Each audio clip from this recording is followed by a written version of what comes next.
Hi everybody, my name's Andrew and today I'm driving a Ford F-150 Lightning.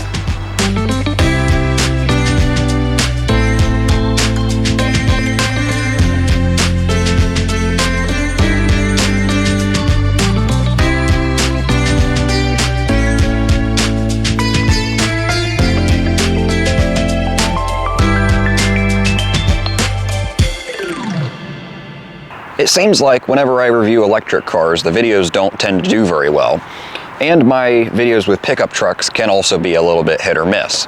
So I figured today, why not combine them and probably get no real views on this video either.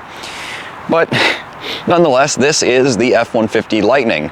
It's a truck that I do find pretty interesting because Ford's mission, they've made it very clear with electric vehicles, is not to reinvent the wheel, but rather electrify and upgrade existing nameplates, existing products. And this is a perfect example of that because on the outside, unless you have a super keen eye, it looks like a regular F-150 that's maybe had a little bit of a facelift. It maybe just looks like a newer version of an F-150 that you haven't seen before. And on the inside, it feels like one too, and it drives like one. It's familiar in all the ways that matter. And might I add, this is arguably the perfect use of the Lightning nameplate as well. On the outside, the Lightning is mainly distinguishable with the light bars front and rear. Well, on the higher trims anyway, obviously this XLT doesn't have the one back here. But otherwise, the body panels are almost exactly the same as the regular F-150, with the exclusion of the Raptor with its wide body and all that, but we're not talking about that right now. And so is the 5.5-foot bed on the back. All Lightnings are currently built with the Super Crew 4-door crew cab and the short bed, the 5.5-foot bed. Downside is there's no long bed available for different configurations, but the upside, of course, is that this bed is exactly the same dimensions as every other 5.5-foot bed on an F-150, meaning all the accessories will fit. Toolboxes, tonneau covers, liners, all that. So if you're migrating from a regular F-150, you won't have to buy new accessories. Or if you're getting one of these for the first time, accessories will be readily available and probably cheap. But otherwise, there are some badges throughout that you'll notice, and you also will notice the charge port adorning that front fender up there, which, fun fact, is real on the driver's side and fake on the passenger side. But by far the biggest difference is the addition of a front storage area, or the Mega Power Frunk, as Ford calls it, which isn't particularly quick to open, but once you get inside, you'll find 14 cubic feet of cargo space, which other electric trucks like the Rivian with its gear tunnel or Ram with their Ram boxes on the side of the bed, they have similar sort of alternative storage solutions. But those boxes are nowhere near as big as this Frunk, or honestly as convenient. And the other neat thing in here is that with the Pro Power onboard system, you have power outlets up here too, just like you'll find in the rear bed. Feels weird calling it that.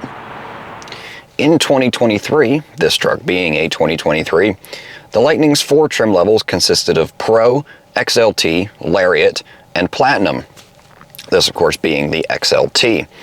Since then, that has been revised to XLT and Flash being on the bottom end. Flash kind of being like a value package with some of the higher features and the bigger battery, but at a lower cost. But nonetheless, and then the Lariat and the Platinum still on the top. Either way, like I mentioned, you're going to get the crew cab and the 5.5-foot bed behind you. But you have a choice of 2 battery packs. The smaller one gives you 240 miles of electric range, and the bigger one gives you 320 miles. Of course, those numbers will be reduced if you're hauling heavy loads or towing or in cold weather or all the other disclaimers that come with EVs, but on paper, those aren't terrible figures for a pickup truck. Both batteries are paired with dual electric motors, one up front and one in the rear, of course, for all-wheel drive, with the smaller battery powertrain putting out 452 horsepower, with the larger battery powertrain putting out 580. Torque, however, is a whopping 775 pound-feet with either choice. Inside, the cabin shares basically the same layout, same materials, and same comfort as the regular F-150 XLT. The biggest change in here on the higher trims will be a portrait orientation 15.5-inch infotainment screen, which is very similar to the Mach-E that I reviewed a couple of years ago. But this being the XLT, you get the regular F-150's 12-inch screen in the center, which still has full-screen wireless Apple CarPlay, and frankly, that's really all you need. Higher trims like the Lariat will have certain additional features, and the XLT is a little bit more bare bones for sure, but you're still not lacking really anything that you need. You still have the digital gauge cluster back there, heated seats. These front seats, while they are only partially power adjustable in this trim, and of course they are cloth, they are still super comfortable. I don't lack any adjustments. They still have lumbar, and frankly, there's really nothing to complain about. If I just pop the truck into reverse, you also still have the 360 camera system. Down here you'll find power adjustable pedals, which is nice. And of course you have all the basic safety features in here that you would expect. Just no Blue Cruise like you would find in the top trims, unfortunately. Either way though, this interior still feels pretty well put together, despite this gray on gray color scheme being a bit depressing. I will say, having been in both this and a Lariat, this does not feel like $25,000 less of an interior than that truck. Driving impressions of the F-150 Lightning can mostly be summed up the same as a lot of other EVs, especially performance ones. Plant your right foot. The front tires break traction a little bit, and wow, that's 775 foot-pounds of torque. Aside from being stupid quick in a straight line though, there's really not much else to talk about. I will say that, as intended, anyone who's driven a regular F-150 should feel pretty at home behind the wheel of the Lightning, and I think that's a great thing. Although honestly, the electrification of this truck has improved a lot of things more than you would expect. For one, the batteries being down at the bottom, the center of gravity is a lot lower than a regular F-150. So although it's obviously not designed for handling in the first place because it's a pickup truck, it is still a little bit more nimble than you might expect. It's super quiet because there's no engine noise, and obviously it's got tons and tons of torque. So any passing or towing situation shouldn't be a problem. On the whole, the Lightning definitely achieves its mission of being an electrified version of an existing product and not much else. There's no quirky design details like in a Rivian, or crazy styling like in a Cybertruck, or party tricks like in a Hummer EV.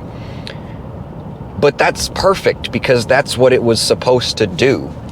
Yes, it's a little bit boring, but at the same time, there's really nothing you can fault this truck for, other than, the natural things that come with electric trucks being, towing and cold weather performance, things like that. But on the whole, this Lightning is pretty great. Unfortunately for Ford, the Lightning hasn't really been performing as well as they probably hoped, because it was last year consistently not the top, but still in the top 3 or 4 of electric pickup truck sales. But part of that, I think, is definitely due to the weakening electric car market as a whole, and admittedly part of it, at least initially, and maybe still, is due to pricing of these things. All trucks nowadays are way too expensive. That's just kind of a known thing. But the Lightning in some configurations was also pretty excessive. This XLT with no options in 2023, brand new, was $57,000 according to the window sticker. I'm sure there were probably some incentives, but still, that's a lot of money. And the loaded up Lariat with the big battery that I've driven previously was a hair over $80,000, which is just a bit much, frankly. Good news though, fortunately for buyers, there, like I said, are a lot more incentives now. Pricing has been, the lineup sort of has been restructured in the name of value, like I touched on previously, but also the old school electric car depreciation that we used to know is back in full force, because this truck with 10,500 miles on it is now $41,000. That's more than $1 per mile in depreciation at this point. And there are some with 20 or 30,000 miles that are even under 40 grand now. And while this truck isn't as interesting as some of its rivals, there's still a lot to like, especially at that price point. And for most people, I think the familiarity aspect is still worth a lot. Anyway, before we end, I have to give a huge shout out to Echo Park Raleigh here in Cary, North Carolina for allowing me access not only to this Lightning today, but their entire inventory here of high quality, competitively priced pre-owned vehicles. And as always, if you enjoyed this video, enjoyed the plane coming through my shot right now, give it a thumbs up or consider subscribing for plenty more videos to come.